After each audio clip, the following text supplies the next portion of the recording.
नमस्कार दोस्तों। राम कथा असीम और अनंत है। इसमें इतनी कहानियां और किरदार है कि कई बार हम इनकी अनेक कहानियों से अनजान रहते हैं। रामायण की कई ऐसी लोक कथाएं प्रचलित है जिसमें हमें ऐसी कहानियां सुनने को मिलती है जहां श्री राम कहानी का प्रमुख किरदार नहीं है। आज हम जानेंगे एक ऐसे ही रामायण के बारे में जिसमें लक्ष्मण को भी देनी पड़ी थी अग्नि परीक्षा। तो वीडियो के अंत तक बने रहे। उससे पहले अगर आप हमारे चैनल पर नए हैं तो चैनल को सब्सक्राइब अवश्य करें और नीचे दिए घंटी के बटन को दबाना न भूले ताकि हमारे नए वीडियोस आपको मिलते रहे।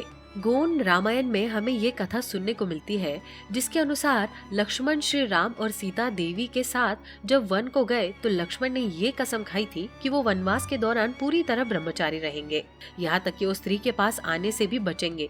कहते हैं कि लक्ष्मण जी ने सीता माता को कभी देखा नहीं। लक्ष्मण जी सीता माता को उनकी पायल को देखकर पहचानते थे। गोंड रामायण में लक्ष्मण चरित नाम से पूरा अध्याय पाया जाता है जो मौखिक रूप और राम लीलाओं में प्रचलित है। इस कहानी में लक्ष्मण के चरित्र से जुड़ी एक महत्वपूर्ण कहानी सुनने को मिलती है। कहते हैं कि एक बार इंद्र की बेटी इंद्रकामिनी आकाश मार्ग से गुजर रही थी।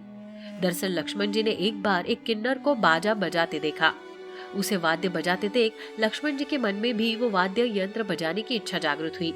उन्होंने उस वाद्य यंत्र की तलाश में भटकना शुरू कर दिया। आखिरकार बहुत मुश्किलों के बाद जब उन्हें वाद्य यंत्र मिला तो वो बेहद थक गए। उन्होंने वाद्य यंत्र टांग दिया और आराम करने चले गए।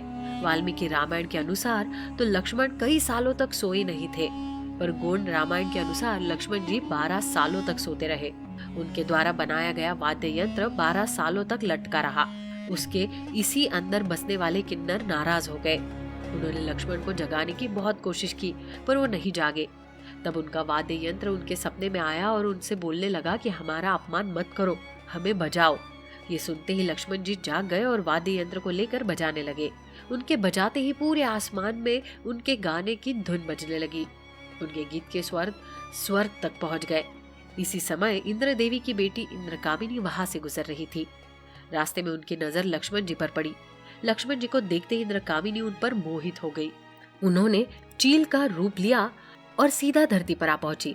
इस समय तक इस कहानी के अनुसार इंद्र की बेटी इंद्रकामिनी लक्ष्मण पर मोहित हो गई और चील बनकर उसे देखने आई। इस समय तक लक्ष्मण वाद्य बजाकर उसे फिर से ऊपर टांग चुके थे और फिर से गहरी नींद में थे। इंद्रकामिनी ने खुद को सुंदर स्त्री में बदला और लक्ष्मण जी को रिझाने चली गई, पर लक्ष्मण जी बहुत गहरी नींद में थे और इंद्रकामिनी के बार बार जगाने के बावजूद वो नहीं जागे।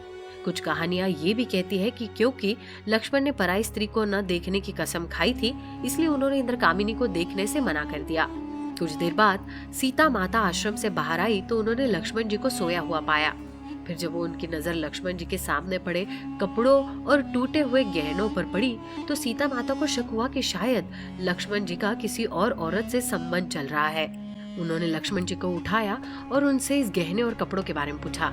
लक्ष्मण खुद नहीं समझ पा रहे थे कि ये गहने और कपड़े उनके सामने कैसे आए।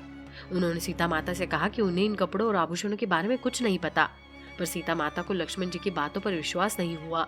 उन्होंने जाकर ये सारी बात श्री राम को बताई। श्री राम ने पांडव पुत्र भीम को इस बात के बारे में बताया तो उसने सच का पता लगाने का निश्चय किया। दरअसल गोंड रामायण में पांडव पुत्र भीम का किरदार बहुत महत्वपूर्ण है जो हमें और किसी राम कथा में देखने को नहीं मिलता। भीम ने स्वर्ग जाकर पूरी बात मालूम की और फिर श्री राम को बात बताई और बताया कि श्री लक्ष्मण जी की बिल्कुल बेकसूर है, पर श्री राम को ये बात सबके सामने साबित करनी थी। उन्होंने लक्ष्मण की अग्नि परीक्षा लेने को कहा। लक्ष्मण की अग्नि परीक्षा के लिए एक अलग से महल बनाया गया। इस महल में लक्ष्मण जी को टक्कर उस पर आग लगा दी गई, पर आग लक्ष्मण जी को छू भी नहीं पाई और वो आग से सही सलामत बचकर निकल आए। पर इंद्रकामिनी अभी भी लक्ष्मण पर मोहित थी, इसलिए उन्होंने लक्ष्मण जी को रात को चोरी छुपे अगवा करवा लिया और उन्हें लेकर स्वर्ग चली गई। इंद्रकामिनी उन्हें दिन में हिरण बनाकर अपने साथ महल में बांध कर रखती थी, जबकि रात में उसे मानव रूप में ले आती थी ताकि उसके साथ एकांत में समय बिता सके और किसी को पता भी ना चले। लक्ष्मण इंद्रकामिनी की इस हरकत से इतना तंग आ गए कि उन्होंने सीता माता को सपने में दर्शन देकर उनसे मदद मांगी। सीता माता ने यह बात श्री राम को बताई। श्री राम अपनी सेना के साथ जादूगर और कलाकार बनकर स्वर्ग पहुंचे। वहां जाकर उन्होंने इंद्रदेव को अपनी कला से बेहद खुश कर दिया। इंद्रदेव ने खुश होकर उनसे मनचाहा उपहार मांगने को कहा। तब श्री राम ने उनसे वो जंगली हिरण मांग लिया जो उनके महल में है। इंद्र ने उन्हें वो हिरन लेकर दे दिया और श्री राम और सीता माता हिरन को लेकर वापस लौट गए। जब इंद्रकामिनी को ये पता चला तो उसने चील का रूप लिया और श्री राम के रथ पर हमला कर दिया। जब किसी तरह इंद्रकामिनी मानने को तैयार नहीं हुई तो नारद जी ने उन्हें आश्वासन दिया कि उनकी शादी लक्ष्मण जी से ही होगी।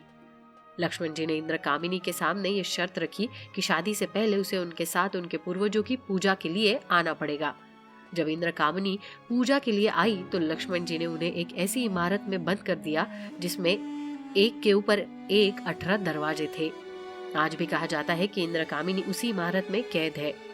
जब भी कभी गांव में हैजा जैसी बीमारियां फैलती है तो कहा जाता है कि ये सब इंद्रकामिनी का प्रकोप है, जो आज भी यहाँ गुर्राती रहती है, जिनसे बीमारियां फैलती है।